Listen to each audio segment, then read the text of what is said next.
possible, again, where we'd rather be.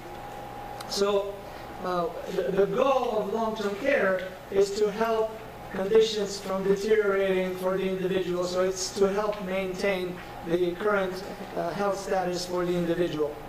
Now, another misconception with long-term care is the risk of needing long-term care. We cannot guarantee that each and every one of us in this room will need long-term care, but we can guarantee that each and every one of us are at risk of needing long-term care at some point of our lives. If we are fortunate enough to live to age 65, close to 70% of us will need long-term care. That's 70% will need some type of long-term care assistance.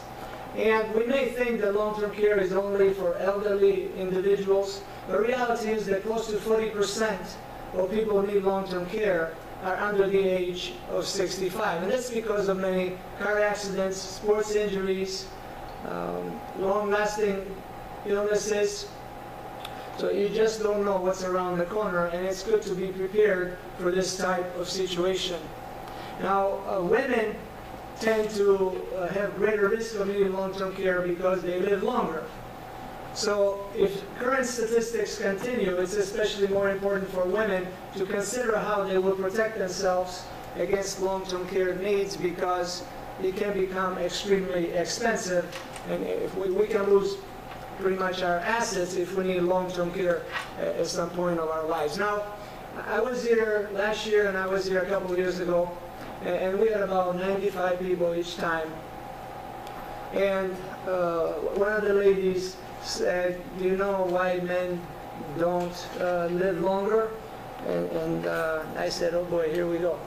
And she said, "Because they don't want to."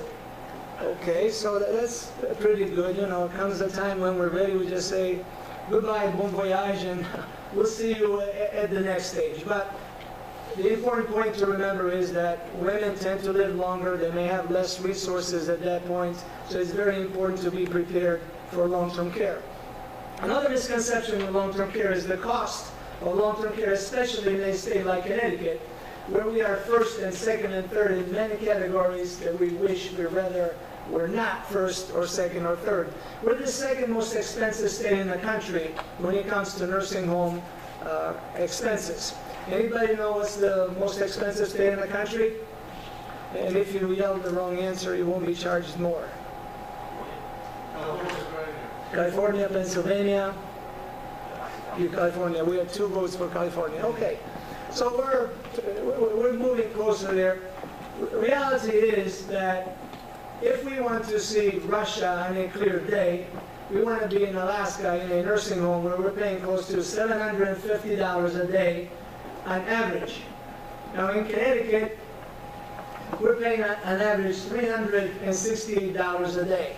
And that's just the average. Many other nursing homes throughout the state are charging as much as $400, $425 and more a day. Now imagine what that will do to an individual if we're not prepared for this type of expense, where we got to pay as much as $135,000, $160,000, $180,000 a year. This care for nursing homes. Care at home can become as expensive as well, because if somebody needs around-the-clock care, then you could be paying $200, $250, $300 a day. And in those instances, if you need all that care, you may be better off in an institution.